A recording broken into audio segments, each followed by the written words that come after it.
यह आकाशवाणी गोरखपुर है। अब आप विकास राय से क्षेत्रीय समाचार सुनिए।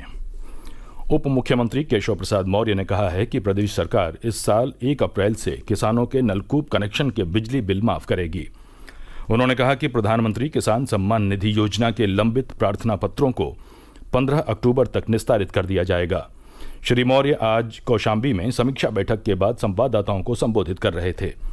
उप मुख्यमंत्री ने कहा कि प्रदेश सरकार कृषि और किसानों के हितों के लिए लगातार कार्य कर रही है। उन्होंने कहा कि भाजपा सरकार ने किसानों के नलकूपों के बिजली बिल माफ करने की घोषणा की थी।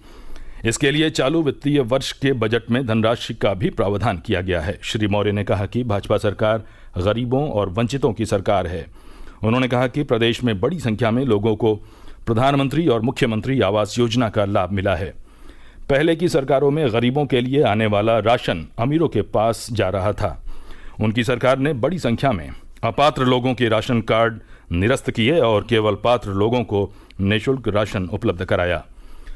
उप मुख्यमंत्री ने यह भी कहा कि भूमि विवादों में तहसील स्तर पर तहसीलदार, नायब तहसीलदार, कानूनगो और लेखपालों की जवाबदेही तय की जाएगी। उन्होंने कहा कि सभी जिलों में भूमि विवाद सहित अन्य शिकायतों के निस्तारण के लिए तहसील दिवस और थाना दिवस का आयोजन किया जाता है, जिसे और प्रभावी बनाने के निर्देश दिए गए हैं। वाराणसी जिला न्यायालय ने ज्ञानवापी परिसर के सर्वे और उसकी रिपोर्ट जमा करने के लिए भारतीय पुरातत्व सर्वेक्षण ASI को 4 सप्ताह का समय दे दिया है। साथ ही यह भी कहा है कि इसके बाद सर्वे की अवधि नहीं बढ़ाई जाएगी।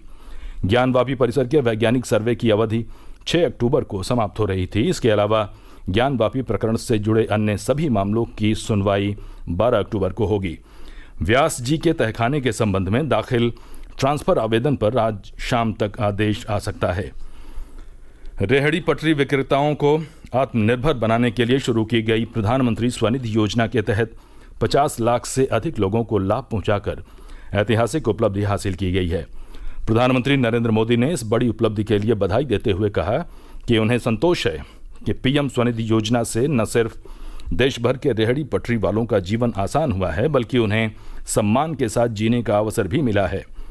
इस उपलब्धि पर मुख्यमंत्री योगी आदित्यनाथ ने सोशल मीडिया पोस्ट में कहा कि प्रधानमंत्री के नेतृत्व में PM स्वनिधि योजना से स्ट्रीट वेंडर्स का जीवन समृद्धि, संपन्नता, स्वावलंबन और सम्मान के प्रकाश से आलोकित हो रहा है।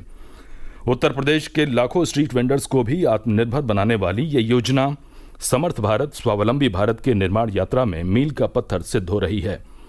आवासन और शहरी कार्य मंत्रालय ने इस वर्ष 1 जुलाई से इस कार्यक्रम के अंतर्गत संशोधित लक्ष्य हासिल करने के लिए विशेष अभियान चलाया।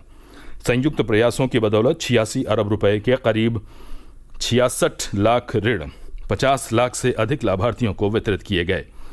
PM स्वनिधि योजना के अंतर्गत 50,000 रुपए तक के ऋण बिना किसी प्रतिभूति के दिए जाते हैं।